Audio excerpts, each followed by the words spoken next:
हरतालिका तीज का व्रत पर्व हर वर्ष भाद्रपद माह के शुक्ल पक्ष तृतीया तिथि को मनाते हैं। इस व्रत के करने से भगवान शिव और माता पार्वती का आशीर्वाद प्राप्त होता है और जीवन के सभी कष्ट दूर होते हैं। हरतालिका तीज का पर्व भगवान शिव और माता पार्वती के अटूट रिश्तों को ध्यान में रखकर किया जाता है। इस दिन महिलाएं 16 श्रृंगार करके पूजा अर्चना करती हैं और अखंड सौभाग्य का आशीर्वाद प्राप्त करती हैं। इससे पहले कि हम वीडियो में आगे बढ़े, यदि अभी तक आपने मेरे चैनल को सब्सक्राइब नहीं किया है तो तुरंत सब्सक्राइब कर ले, ताकि आने वाली वीडियो का नोटिफिकेशन सबसे पहले आपको मिलता रहे। भाद्रपद की शुक्ल पक्ष की तृतीया तिथि 5 सितंबर 2024 को दोपहर 12:21 पर शुरू हो रही है। तिथि का समापन 6 सितंबर 2024 को दोपहर 3:01 पर होगा। उद्या तिथि के अनुसार शुक्रवार 6 सितंबर के दिन हरतालिका तीज का व्रत किया जाएगा। इस दौरान पूजा का मुहूर्त प्रातःकाल 6:02 से सुबह 8:33 तक रहेगा। इस व्रत का फल पाने के लिए जरूरी है कि पूजा पाठ के साथ साथ सामग्री का भी खास ध्यान रखा जाए। ऐसे में आइए हरतालिका तीज पूजा के लिए संपूर्ण सामग्री के बारे में जान लेते हैं। भगवान शिव और देवी पार्वती की मूर्ति, अगरबत्ती, धूप बत्ती, घी और दीपक, पान, बाती व कपूर, सुपारी, साबुत नारियल और चंदन, फल में केले, आम के पत्ते, केले के पत्ते, धतूरा, बेल के पत्ते, शमी के पत्ते और फूल, कलश, चौकी, 16 श्रृंगार की वस्तुएं, काजल, कुमकुम, मेहंदी, बिंदी, चूड़ियां, सिंदूर और लाल चुनरी आदि। सबसे पहले हरतालिका तीज के दिन सुबह जल्दी उठकर स्नान कर लें और निर्जला व्रत का संकल्प लें। इस दिन महिलाओं को हरे रंग के वस्त्र और चूड़ियां धारण करनी चाहिए। इसके बाद पूजा स्थल की अच्छे से साफ सफाई कर एक चौकी पर लाल रंग का कपड़ा बिछा लें। इस चौकी पर भगवान शिव और माता पार्वती की मूर्ति की स्थापना करें। इसके बाद सबसे पहले गणेश जी की पूजा करें और उन्हें तिलक लगाएं। फिर भगवान शिव को बेलपत्र और देवी पार्वती को श्रृंगार की सामग्री चढ़ाएं। उसके बाद हरतालिका तीज की कथा सुनें।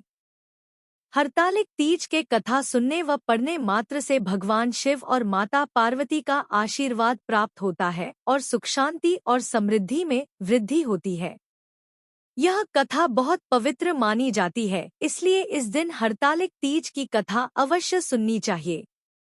कैलाश पर्वत के सुंदर शिखर पर माता पार्वती जी ने महादेव जी से पूछा, है महेश्वर, मुझसे आप वह गुप्त से गुप्त बातें बताइए जो सभी के लिए सरल और महान फल देने वाली है। हे नाथ, यदि आप मुझसे प्रसन्न हैं तो आप मुझे दर्शन दें। हे जगतनाथ, आप आदि, मध्य और अंत रहित हैं। आपकी माया का कोई पार नहीं है। आपको मैंने किस भांति प्राप्त किया है? कौन से व्रत, तप या दान के पुण्य फल से आप मुझको वर रूप में मिले? महादेव जी बोले, हे देवी, मैं आपके सामने उस व्रत के बारे में कहता हूँ जो परम गुप्त है। जैसे तारागणों में चंद्रमा और ग्रहों में सूर्य, वर्णों में ब्राह्मण, देवताओं में गंगा, पुराणों में महाभारत, वेदों में साम और इंद्रियों में मन श्रेष्ठ है, वैसे ही पुराण और वेद सब में इसका वर्णन आया है, जिसके प्रभाव से तुमको मेरा आधा आसन प्राप्त हुआ है। हे प्रिये, उसी का मैं तुमसे वर्णन करता हूँ। सुनो। भाद्रपद, भादो मास के शुक्ल पक्ष की हस्त नक्षत्र के दिन इस व्रत का अनुष्ठान मात्र करने से सभी पापा का नाश हो जाता है। तुमने पहले हिमालय पर्वत पर इसी महान व्रत को किया था जो मैं तुम्हें सुनाता हूँ। पार्वती जी बोली, हे प्रभु, इस व्रत को मैंने किस लिए किया था यह मुझे सुनने की इच्छा है, सो कृपा करके कहें। शंकर जी बोले, आर्यावर्त में हिमालय नामक एक महान पर्वत है, जहाँ अनेक प्रकार की भूमि अनेक प्रकार के वृक्षों से सुशोभित है। जो सदैव बर्फ से ढके हुए तथा गंगा की कलकल ध्वनि से शब्दायमान रहता है। हे पार्वती जी, तुमने बाल्यकाल में उसी स्थान पर परम तप किया था और 12 वर्ष तक के महीने में जल में रहकर तथा बैशाख मास में अग्नि में प्रवेश करके तप किया। सावन के महीने में बाहर खुले में निवास कर अन्न त्याग कर तप करती रहीं। तुम्हारे उस कष्ट को देखकर तुम्हारे पिता को बड़ी चिंता हुई। चिंता में वह सोचने लगे कि मैं इस कन्या का विवाह किससे करूं। एक दिन नारद जी वहां आए और देवर्षि नारद ने तुम शैलपुत्री को देखा। तुम्हारे पिता हिमालय ने देवर्षि को अर्घ्य, पाद्य, आसन देकर सम्मान सहित बिठाया और कहा, है मुनीश्वर, आपने यहाँ तक आने का कष्ट कैसे किया, कहें क्या आज्ञा है। नारद जी बोले, हे गिरिराज, मैं विष्णु भगवान का भेजा हुआ यहाँ आया हूँ। तुम मेरी बात सुनो। आप अपनी कन्या को उत्तम वर को दान करें। ब्रह्मा, इंद्र, शिव आदि देवताओं में विष्णु भगवान के समान कोई भी उत्तम नहीं है। इसलिए मेरे मत से आप अपनी कन्या का दान भगवान विष्णु को ही दें। हिमालय बोले, यदि भगवान वासुदेव स्वयं ही कन्या को ग्रहण करना चाहते हैं और इस कार्य के लिए ही आपका आगमन हुआ है तो वह मेरे लिए गौरव की बात है। मैं अवश्य उन्हें ही दूंगा। हिमालय का यह आश्वासन सुनते ही देवर्षि नारद जी आकाश में अंतर्धान हो गए और भगवान विष्णु के पास पहुँचे। नारद जी ने हाथ जोड़कर भगवान विष्णु से कहा, प्रभु, आपका विवाह कार्य निश्चित हो गया है। इधर हिमालय ने पार्वती जी से प्रसन्नता पूर्वक कहा, है पुत्री, मैंने तुमको गरुड़ ध्वज भगवान विष्णु को अर्पण कर दिया है। पिता के इन वाक्यों को सुनते ही पार्वती जी अपनी सहेली के घर गईं और पृथ्वी पर गिरकर अत्यंत दुखित होकर विलाप करने लगी। उनको विलाप करते हुए देखकर सखी बोली, हे देवी, तुम किस कारण से दुखी हो, मुझे बताओ। मैं अवश्य ही तुम्हारी इच्छा पूरी करूंगी। पार्वती बोली, हे सखी, सुन, मेरी जो मन की अभिलाषा है सुनाती हूँ। मैं महादेव जी को वरण करना चाहती हूँ।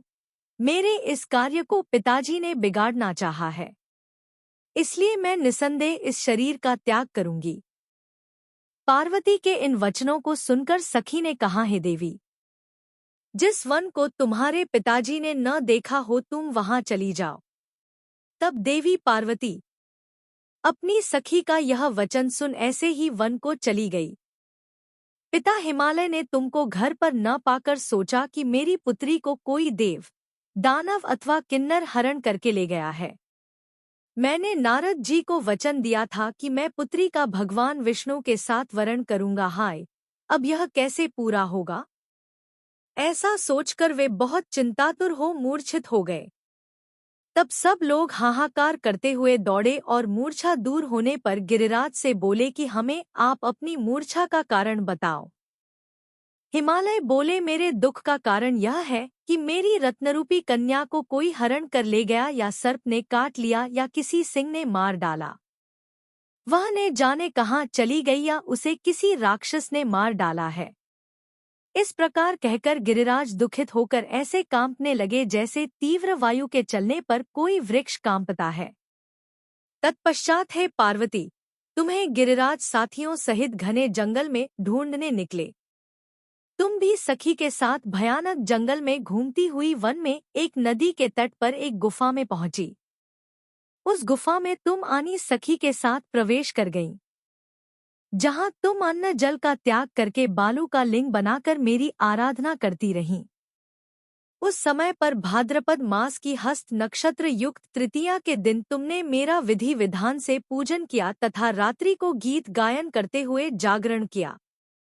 तुम्हारे उस महाव्रत के प्रभाव से मेरा आसन डोलने लगा।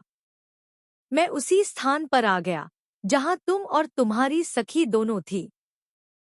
मैंने आकर तुमसे कहा, है वराने, मैं तुमसे प्रसन्न हूँ, फिर तुम मुझसे वरदान मांग।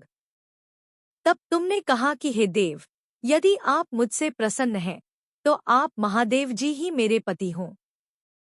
मैं तथास्तु ऐसा कहकर कैलाश पर्वत को चला गया और तुमने प्रभात होते ही मेरी उस बालू की प्रतिमा को नदी में विसर्जित कर दिया। हे शुभे, तुमने वहां अपनी सखी सहित व्रत का पारायण किया। इतने में तुम्हारे पिता हिमवान भी तुम्हें ढूंढते ढूंढते उसी घने वन में आ पहुंचे।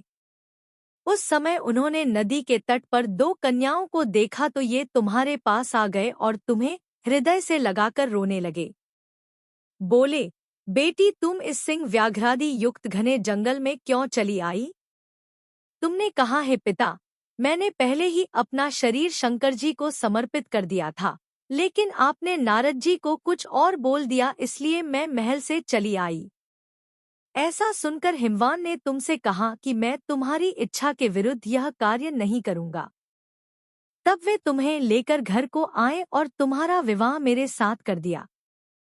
हे प्रिये, उसी व्रत के प्रभाव से तुमको मेरा अर्धासन प्राप्त हुआ है।